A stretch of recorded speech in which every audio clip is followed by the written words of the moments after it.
Tout d'abord, je tiens à féliciter Monsieur le ministre délégué chargé de l'enseignement supérieur et de la recherche scientifique, Monsieur Drissa Wisha, et le comité scientifique pour cette initiative d'organiser la première session du salon virtuel du livre universitaire et je vous remercie pour votre invitation. Ce salon virtuel ne pouvait avoir lieu sans cette croissance rapide des technologies de l'information et de la communication ainsi que de l'innovation dans les systèmes numériques. Cette croissance qui est à l'origine d'une révolution qui a bousculé nos modes de travail, de pensée, de comportement et de communication, à l'instar de la révolution industrielle qui a profondément modifié la société du 19e siècle. C'est l'ère de la transformation digitale, appelée aussi transformation numérique. De nos jours, la transformation digitale a une influence sur de nombreux domaines de la vie. L'éducation et la recherche scientifique ne font pas exception à cette règle. En effet, le digital a transformé profondément les processus et les méthodes d'enseignement et de recherche dans toutes les disciplines. Il est utilisé par les chercheurs afin de faire progresser leurs travaux de recherche d'une manière efficace, efficiente et créative. Il a transformé les méthodes et les pratiques de recherche. Il a favorisé l'émergence de nouvelles solutions, de nouveaux systèmes et procédés de traitement, de stockage, de sécurisation et d'accès aux données de recherche. Il a permis l'apparition de nouveaux domaines de recherche. Il a généré des préoccupations liées à la transformation des cadres méthodologiques existants, à l'émergence de nouveaux objets et modes de reconnaissance, aux techniques de recueil et d'analyse des données. Et il a fortement transformé les modes et les formes de diffusion de l'information scientifique et technologique et les mécanismes de l'appui à la recherche. En parlant de l'appui à la recherche, qui est une des missions principales du Centre national pour la recherche scientifique et technique, je vais vous exposer comment nous avons intégré pleinement les technologies digitales dans l'ensemble de nos activités, dans le but de renforcer notre performance et satisfaire nos usagers, principalement la communauté des scientifiques. Et je vais partager avec vous cette présentation.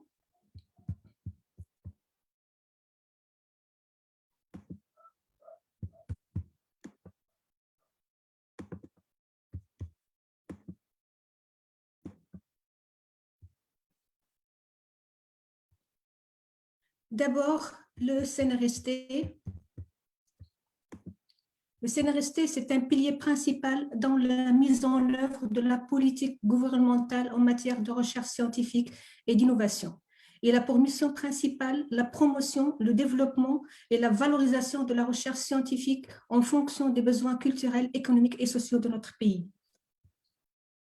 Le CNRST est au cœur du système national de la recherche et de l'innovation et il collabore avec les départements ministériels, avec les universités, les établissements de recherche et bien sûr, il est sous tutelle du ministère de l'Éducation nationale, de la formation professionnelle, de l'enseignement supérieur et de la recherche scientifique. Le CNRST est chargé de mettre en œuvre des programmes de recherche et de développement technologique, procéder à l'évaluation et assurer le suivi de toutes les activités de recherche ou de services, contribuer à la diffusion de l'information scientifique et technique, à la publication des travaux de recherche et d'assurer des activités de veille technologique. Il est chargé d'apporter son concours au renforcement de l'infrastructure nationale de recherche, effectuer des prestations de services au profit des opérateurs de recherche et contribuer à la valorisation et au transfert des résultats de la recherche, et enfin renforcer la visibilité et la qualité de la recherche nationale. En 2018, le CNRST a adopté des stratégies de son développement à l'horizon 2022. Cette stratégie est en lien étroit avec les missions et les activités du centre, à savoir renforcement des mécanismes de la bonne gouvernance, soutenir et financer la recherche scientifique, renforcer sa qualité et encourager l'excellence, renforcer le système national d'évaluation des résultats de la recherche et de l'innovation, promouvoir les synergies et encourager la mutualisation, renforcer le partenariat international et la coopération dans le domaine de la recherche scientifique et contribuer au rayonnement de la recherche scientifique nationale et améliorer sa visibilité. Et pour réussir cette stratégie, on a adopté une approche participative à travers le renforcement de la culture de l'évaluation pour une meilleure satisfaction des usagers, poursuivre de la consolidation de la démarche qualité comme mesure de la performance et d'amélioration de la gouvernance et de la qualité des prestations, une gestion concertée et participative impliquant les différents intervenants décisionnels dans la définition des orientations et les prises de décision, une coordination étroite avec les partenaires et les acteurs de la recherche au niveau national et international, et la formation continue en gestion de la recherche scientifique au profit des ressources humaines. Pour la mise en œuvre de cette stratégie, le CNRST a restructuré son organisation pour mettre en exergue 3 grands pôles: la mutualisation, le soutien à la recherche et la valorisation de la recherche. Et en vue de réussir la mission d'appui à la recherche, le CNRST a déployé des efforts considérables dans la transformation digitale au niveau de la politique informatique, l'organisation, l'infrastructure et les applications. Je cite parmi ces applications le système de gestion intégré, administratif et financier qui rassemble toutes les applications de gestion relatives au support, à savoir les ressources humaines, le patrimoine, l'administration et les finances. Et en plus, nous avons des applications métiers pour l'automatisation des processus métiers des différents services et structures. On va citer quelques plateformes et applications métiers. Donc, nous avons le Marwan, donc les services Marwan. Nous avons les plateformes Abhat qui concernent les appels à projets. Nous avons le portail e-bourse pour les bourses d'excellence de recherche. Nous avons l'application gestion des demandes d'émission de la coopération au niveau des services de coopération. Nous avons l'application gestion des demandes d'analyse et le portail national des équipements scientifiques au niveau des unités d'appui technique à la recherche scientifique qui est doté des équipements de haute technologie pour satisfaire des analyses dans le domaine des sciences des matériaux, de la chimie et de la biologie. Et bien sûr, nous avons l'Institut marocain de l'information scientifique et technique à travers ces plateformes, le portail des revues scientifiques marocaines, le portail Autohati et le portail Tobral que je vais détailler tout de suite. Alors, à propos de bourses d'excellence, donc nous avons le portail e-bourse. C'est un portail de gestion des candidatures pour les bourses d'excellence de recherche. Tout le processus est digitalisé à partir du dépôt de dossiers en ligne, donc e-candidature, l'évaluation et l'édition des fiches d'évaluation, la génération et l'édition des contrats des boursiers en ligne, la génération et édition des rapports semestriels en ligne. Nous avons aussi donc, le portail de gestion des demandes d'émission dans le cadre de la coopération internationale qui a démarré en 2016 et dont les bénéficiaires sont les participants dans les programmes de recherche bilatéraux. Et le processus est digitalisé depuis la demande destinée au service coopération, suivi, validation et approbation des demandes jusqu'à la génération des dossiers électroniques une fois qu'il est accepté. Surtout dans le cas de respect des délais et des papiers administratifs. Et nous avons une plateforme Abhat qui concerne les appels à projets. C'est un système de gestion du processus des appels, des appels de projets de recherche. Il a démarré en 2016 et on est dans la deuxième version, donc dans son amélioration qui a débuté en 2020. Alors, c'est un processus digitalisé depuis le lancement de l'appel à projet, le dépôt des dossiers de candidature, l'évaluation en ligne. Et on peut aussi avoir la phase des pré-projets et le suivi des projets retenus.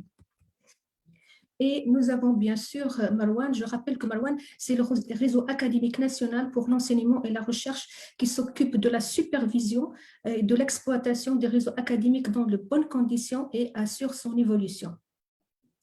Et Marwan, la division Marwan, elle assure aussi la mise en place de beaucoup de services en ligne et d'un centre. Donc voilà les services, je ne vais pas tous les citer, ils sont nombreux. Et il s'occupe aussi du centre de calcul haute performance au profit des universités et des établissements d'enseignement et de recherche. Ce HPC, donc, il a une grande capacité et d'ailleurs, il était tellement sollicité qu'il a été saturé au bout de 6 mois et on a lancé un appel d'offres pour son extension. Maintenant, comme le salon, c'est pour le livre, je vais détailler beaucoup plus la division Institut marocain de l'information scientifique et technique et détailler aussi l'offre en termes de ressources électroniques et les différentes sources qu'on offre à travers cette division. Donc, à propos des ressources électroniques, donc nous avons une panoplie de bases de données bibliographiques et de citations, Web of Science, Scopus, et Mathsinet, donc énormément de bases de données bibliographiques et de citations. Nous avons aussi les bases de données en texte intégrales. Je cite par exemple, pour Sciences Directes, nous avons une collection de e-books en sciences médicales en langue française. Et depuis 2007 jusqu'à 2018, nous avons recensé 747 e-books. Nous avons des livres, des ouvrages en plusieurs volumes en langue anglaise, édités de 2008 à 2013, 933 volumes. Et nous avons plus que 2300 revues, dont 1800 qui sont toujours actifs. Nous avons aussi une base de données en texte intégral pour les sciences humaines et sociales. Il permet donc de donner des revues en langue française. On est maintenant à 535 revues et aussi nous avons 2500 e-books en sciences humaines et sociales en langue française. Nous avons aussi la base de données Gistore qui donne aussi donc, les données en texte intégral. Nous avons 6300 e-books, 4000 revues, tout domaine confondu, et nous avons des revues et des collections des sites historiques et archéologiques africains. À propos de l'accès à distance, donc les e-ressources, nous avons donc, grâce à la digitalisation, tous nos services sont possibles à distance.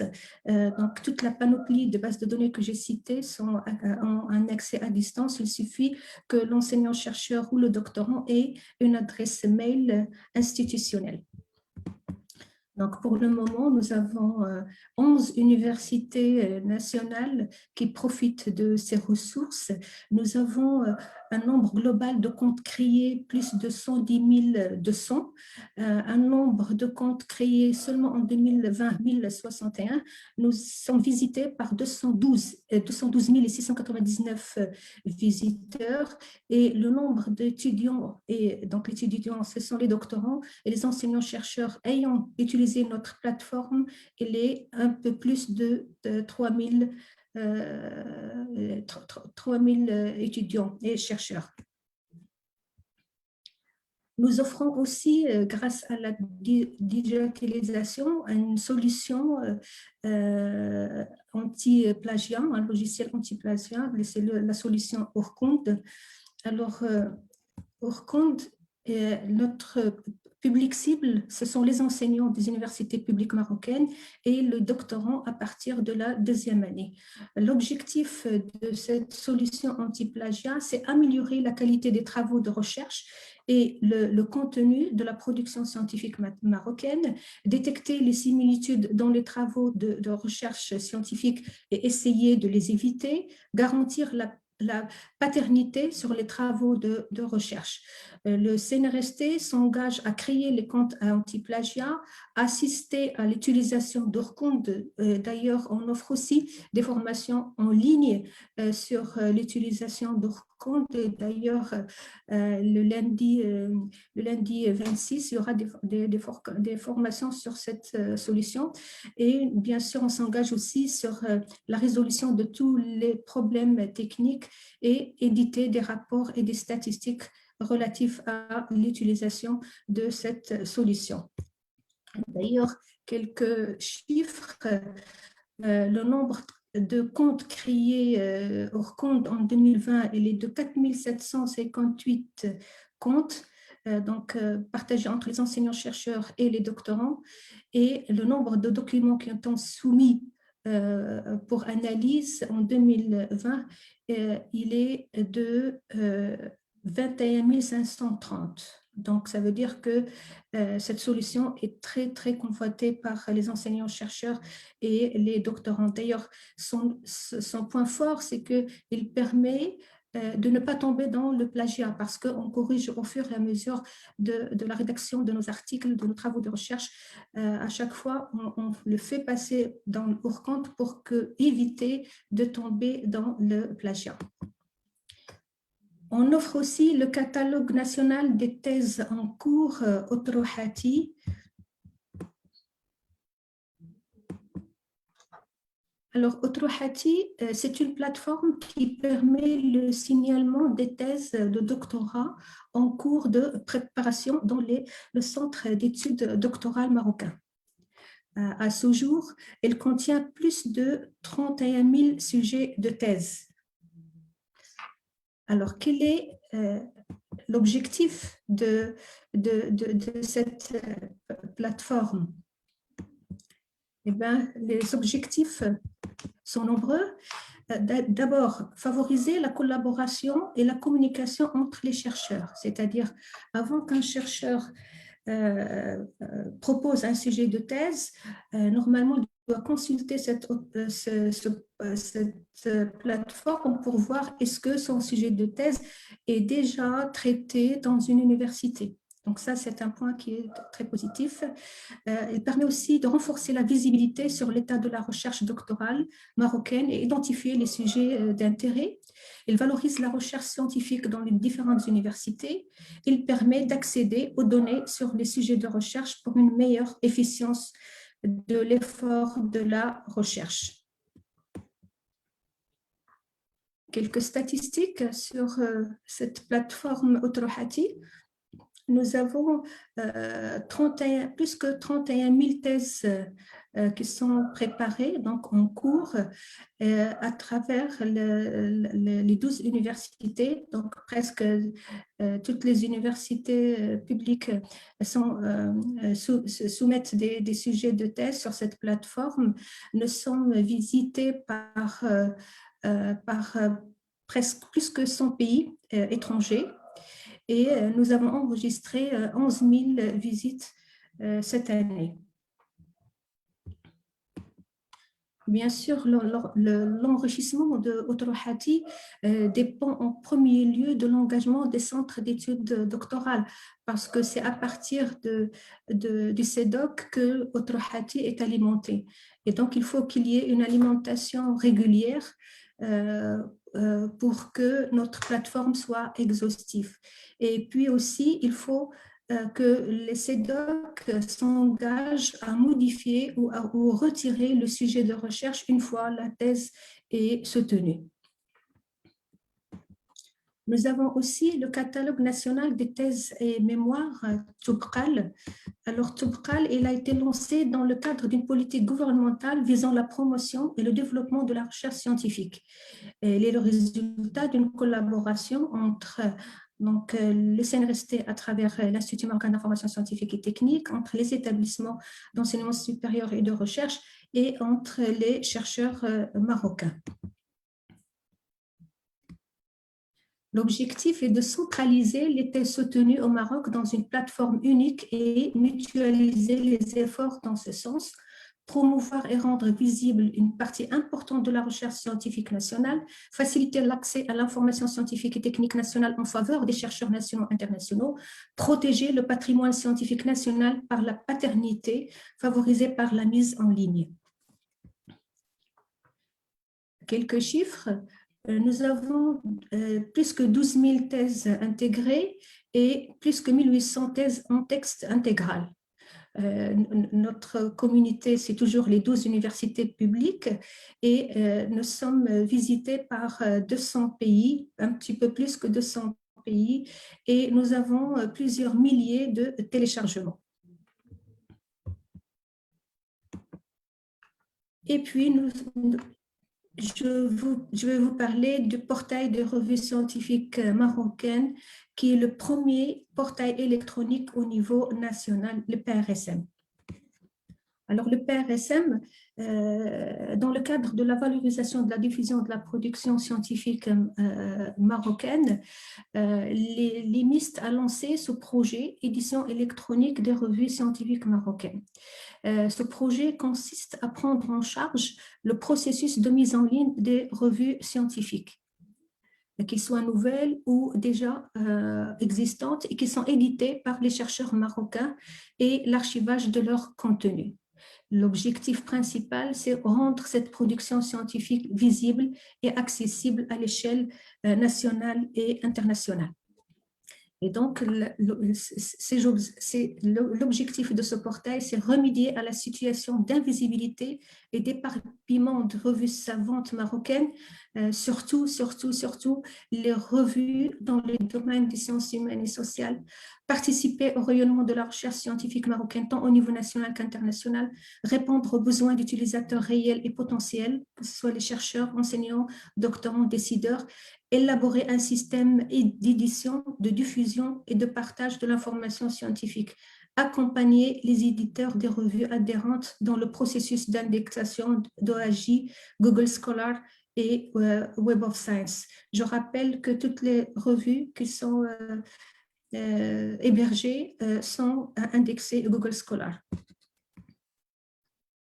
Les fonctionnalités de ce portail, accès immédiat au résumé et au texte intégral, exploitation avancée en termes de recherche et de consultation, recherche plein texte et avancée, création automatique des sommaires, des archives et des index, une normalisation et personnalisation de la structure et des contenus de revue, et bien sûr, il offre des statistiques qui nous permettent d'évaluer la fréquentation d'une revue, connaître les centres d'intérêt et les origines des lecteurs, et une prise en charge de toute la chaîne de production éditoriale.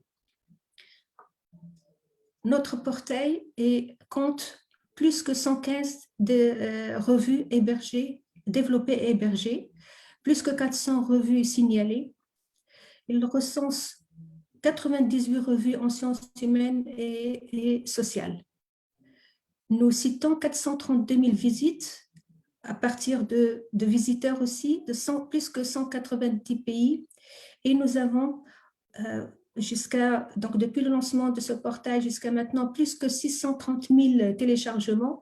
Rien qu'en 2021, nous avons 136 983 téléchargements en texte intégral, ce qui témoigne du succès de ce portail. Concernant l'indexation, donc nous avons 28 revues qui sont indexées dans le DOAJ, 6 revues dans Web of Science et 4 revues dans Scopus. Parmi les revues indexées dans DOAJ, nous avons 15 revues sciences humaines et sociales. Donc ici, c'est la liste des revues en sciences humaines et sociales qui sont en nombre de 98 et dont quelques-unes qui sont indexées. Notre perspective de développement de ce portail, c'est monter en volume à travers augmenter le nombre de revues et aussi la numérisation du patrimoine scientifique. Je cite Maroc Médical, qui est une revue qui est éditée depuis très très longtemps, hein, je pense 1920. Et donc, on veut numériser ces revues, aussi numériser les revues en sciences humaines et sociales pour augmenter leur visibilité à l'échelle nationale et internationale. On souhaite aussi développer des produits dérivés tels que l'index des auteurs, les évaluations, les thématiques d'études et développer des partenariats avec les pays du Maghreb, les pays de l'Afrique et la région MENA. Et nous souhaitons fournir des services analytiques tels que les citations et les téléchargements. Nous avons aussi un projet phare de l'Institut marocain de l'information scientifique et technique qui est la visibilité des universités marocaines dans les bases de données bibliographiques. Ce projet a permis de limiter la perte en visibilité des publications scientifiques marocaines, restituer à chaque université son patrimoine scientifique. On a pu récupérer pour quelques universités 200% de leur production à travers l'assainissement de l'affiliation de l'université ou bien de l'auteur. Et tout cela a permis de favoriser le classement des universités marocaines ainsi que de l'image globale du Maroc dans les systèmes de classement internationaux. Bien sûr, toutes ces réalisations au niveau de l'appui à la recherche scientifique ne pouvaient être possibles sans une forte adhésion du Centre national pour la recherche scientifique au processus de la digitalisation depuis des années. Et pour terminer, je dois dire que faire de la digitalisation un levier d'une transformation globale du Centre national pour la recherche scientifique et technique et servir la recherche nationale face aux défis contemporains nécessite des efforts considérables et continus, notamment fournir une continuité de services permanents et un accès sans faille à des plateformes riches en contenu et en services, ce qui nécessite des infrastructures performantes et coûteuses, ouverte, robuste, sécurisée et dotée de fortes capacités de stockage et de calcul. Mobiliser et accompagner les ressources humaines et les usagers dans la mutation profonde qui s'opère au cours de la digitalisation.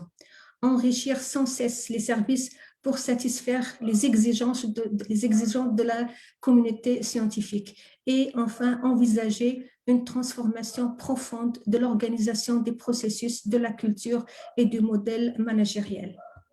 Et je vous remercie pour votre attention.